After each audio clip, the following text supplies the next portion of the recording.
वो हमारी नागरिकता, हमारी धार्मिकता और हमारी लोकतांत्रिकता, इन तीनों की जो तरबियत है, जो बुनियाद है, उस पर रोज़ वो हमले कर रहा है। हिंदुओं के भीतर वो एक हिंदू कुंठा का निर्माण कर रहा है और मुसलमानों के भीतर एक मुस्लिम कुंठा का निर्माण कर रहा है। आप कुंठा की जगह भय भी पढ़ सकते हैं, चाहे आप कुंठा कह लीजिए, चाहे आप भय कह लीजिए। तो उसका जो पूरा फॉर्मेट है वो एक ऐसा डिज़ाइन करना है कि पहले वो शुरू करता है कि हिंदुओं को मुसलमानों से डरना चाहिए, फिर वो बताता है कि हिंदुओं को हिंदू से डरना चाहिए, और फिर इस डराडरी के खेल में मुसलमान भी अपने आप से डरने लगता है और पब्लिक और पॉलिटिकल स्पेस से पीछे हटता है। इस प्रोसेस को फास्ट करने के लिए इस वक्त हमारा मीडिया बहुत तेज़ी से लगा हुआ है, जुनून से लगा। अशफाक और बिस्मिल की कहानियों से गुज़रते हुए ये इरादा बहुत मजबूत हो रहा था कि हम नफ़रतों के सैलाब को रोकेंगे ही, इसके अलावा कोई दूसरा रास्ता नहीं है। जो हिंदुस्तान का मीडिया इस वक्त है, उसे देखते हुए कोई भी ये अब समझ सकता है कि इसमें भाषा का कोई फ़र्क नहीं रहा। पहले की टेलीविज़न चैनल की दुनिया से आता हूँ, किसी भी चैनल को आप देखें, चाहे वो हिंदी का चैनल हो, चाहे वो अंग्रेज़ी का चैनल हो, तो भाषा का फ़र्क मिट गया है। तो क्लास का फ़र्क मिट गया, कंटेंट का फ़र्क मिट गया, क्राफ्ट का फ़र्क मिट गया है और ड्राफ्ट का फ़र्क मिट गया है। एक ही ड्राफ्ट आता है, उसी ड्राफ्ट को लेकर सबको अपनी अपनी भाषाओं में बोलना होता है। इसको हम सरल शब्दों में प्रोपेगेंडा कहते हैं। मैंने कभी भी अपनी समझदारी के हासिल किए हुए वर्षों में हिंदी, अंग्रेज़ी और दूसरी भाषाओं की मीडिया का फ़र्क इस कदर मिटता हुआ हमने नहीं देखा था। इन सब का ये अब सब बराबर हैं। ये और बात है कि इनका लीडर अंग्रेज़ी वाला है, ये और बात है कि उसका भी सुप्रीम लीडर हिंदी वाला है।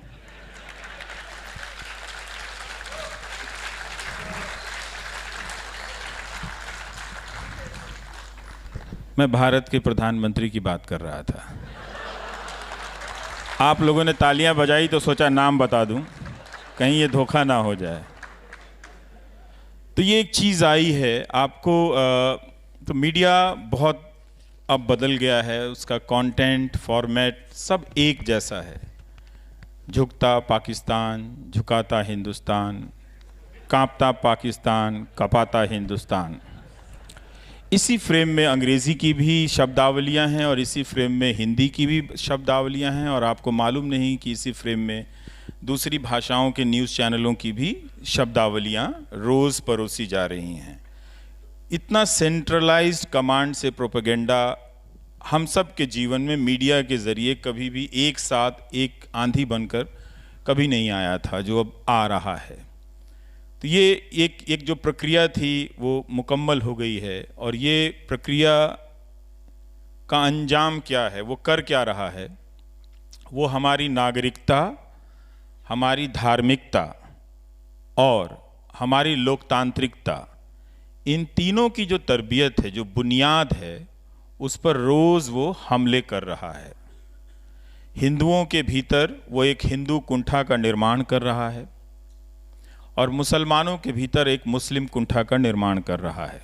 आप कुंठा की जगह भय भी पढ़ सकते हैं, चाहे आप कुंठा कह लीजिए, चाहे आप भय कह लीजिए। तो उसका जो पूरा फॉर्मेट है वो एक ऐसा डिज़ाइन करना है कि पहले वो शुरू करता है कि हिंदुओं को मुसलमानों से डरना चाहिए, फिर वो बताता है कि हिंदुओं को हिंदू से डरना चाहिए, और फिर इस डराडरी के खेल में मुसलमान भी अपने आप से डरने लगता है और पब्लिक और पॉलिटिकल स्पेस से पीछे हटता है। इस प्रोसेस को फास्ट करने के लिए इस वक्त हमारा मीडिया बहुत तेज़ी से लगा हुआ है, जुनून से लगा हुआ है। एक 15 करोड़ की आबादी को आपने पब्लिक और पॉलिटिकल स्पेस से पीछे धकेल दिया है। जब आप ये खतरनाक काम कर सकते हैं तो आप अपने भीतर की आबादी को कि और भी 15 करोड़ को इसी तरह से पीछे धकेल सकते हैं। तो ये जो धकेलने की प्रक्रिया है वो वहाँ तक उन सब को धकेल देना है ताकि जो 30% का खेल है वो बचे रह जाएं। और रोज़ वो एक तरह के नए समर्थक का निर्माण कर रहा है। डेली हमारी जो नागरिकता का बोध है उसका विभाजन हो रहा है, हमसे उस बोध को छीना जा रहा है। हम इतना ज़्यादा उस हिंदू कुंठा के शिकार हो गए इन टेलीविज़न चैनलों के ज़रिए कि अब हिंदुओं पर भी शक करने लगे हैं। आप टीवी चैनलों का इस वक्त देखें, चाहे अंग्रेज़ी या हिंदी, तो वो लेबल लगा है पाकिस्तान का, मगर चर्चा में ये बात आ रही है कि हमारे बीच जो गद्दार हैं, जो हमारे बीच गद्दार हैं, पहले हमें उनसे लड़ना पड़ेगा। तो एक तरह से ये प्रक्रिया अब पूरी हो गई है। तो अगर आप भारत के लोकतंत्र को देखना चाहते हैं कि वो कैसा हो गया है, तो किसी भी रात कोई सा भी चैनल आप देख लीजिए। ये मजाक की बात नहीं है, ये मजाक की बात नहीं है। जिस आज़ादी की लड़ाई को आपने 100 साल तक लड़ा और एक भावनाओं की बुनियाद कायम की कि हम इस तरह का हिंदुस्तान बनाएंगे जहाँ कोई अशफाक और विस्मिल दोनों को कोई एक दूसरे से अलग नहीं कर सकेगा। हमारे न्यूज़ एंकर रोज़ शाम को किसी अशफाक को किसी विस्मिल से अलग कर रहे होते हैं और किसी विस्मिल को किसी अशफाक से अलग कर रहे होते हैं। और इनका जो नेता है, मीडिया और पॉलिटिक्स, इसका कभी भी विलय इतना कंप्लीट नहीं हुआ था। ये प्रोसेस अब पूरा हो गया है। आप न्यूज़ चैनलों को देखकर ये समझ सकते हैं कि शाम को बीजेपी का कोई प्रोग्राम चल रहा है, उनका कोई एजेंडा चल रहा है। इसमें किसी भी ज़्यादा दिमाग लगाने की ज़रूरत नहीं है। तो हमारे एंकरों ने वो मुमकिन करके दिखाया है, और इस टेलीविज़न ने, जो अंग्रेज़ चाहते हुए भी नहीं कर सके, जो बहुत से लोग चाहते हुए भी नहीं कर सके। हिंदुस्तान में बहुत सारे दंगे हुए, वो उन दंगों के असर में भी हम अलग नहीं हो सके, लेकिन अब वो अलग कर दिया है। तो ये जो हमारी जो नागरिकता का जो बोध है उस पे हमला है। हम सबको इस टीवी से लड़ना पड़ेगा। अगर इस टीवी से आप नहीं लड़ेंगे, लोगों को नहीं बताएंगे कि इस टीवी से लड़ना पड़ेगा, नहीं तो ये वो हिंदुस्तान का जो भी तसव्वुर था उसको ये बर्बाद कर चुका है ऑलरेडी। ये 19 के बाद बर्बाद नहीं करेगा, ये 2014 से 2019 के बीच बर्बाद कर चुका है। अगर आप इसके प्रमाण में हज़ारों उदाहरण देखना चाहते हैं, जानना चाहते हैं, वो भी दिया जा सकता है। पर इतना क्यों मेहनत करना चाहते हैं? कोई एक न्यूज़ चैनल, एक एंकर को देख लीजिए, लगता है कि राष्ट्रवाद की सारी समझ उसी को दुनिया में आ गई है, अब वो खुदा हो गया है। वो इस तरह से बोल रहा है न्यूज़ एंकर। तो एक तरह से न्यूज़ एंकर ने इंफॉर्मेशन को हटा दिया है, उसकी जगह वो परसेप्शन को ले आया है। और जो दर्शक थे, जो आप हैं, उनको हटाकर जो पॉलिटिकल पार्टी के समर्थक हैं उनको दर्शक बना लिया है। उसकी पूरी कोशिश है कि आप दर्शक ना बने। दर्शक बनने की एक ही शर्त है कि आप सूचना मांगे कि फिल्म की शूटिंग के दौरान आपने कितने कपड़े बदले थे,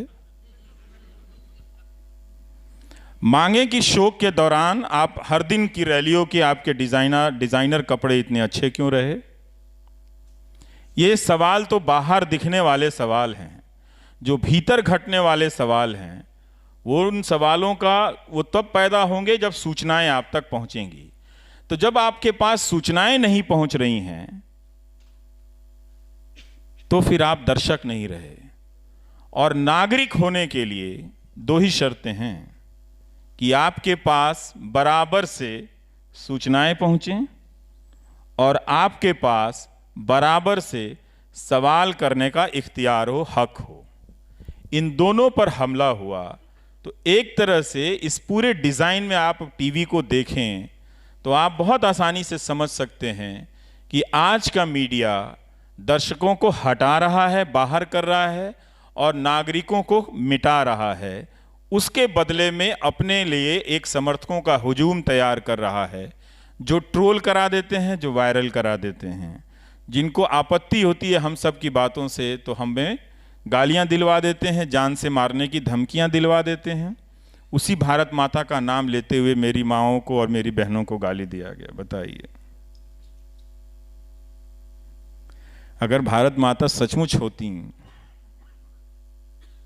हैं, जो टैगोर की ड्राइंग से बनते बनते हम सब की कल्पनाओं में आई भारत माता, वो अगर साक्षात होती तो उनसे पूछते, मेरी भी माँ भारत माता है, अगर तुम भावनाओं की राजनीति करने का ये तुमने तरीका सीख लिया है तो क्या हम सब अपनी माताओं और बहनों को छोड़ दें?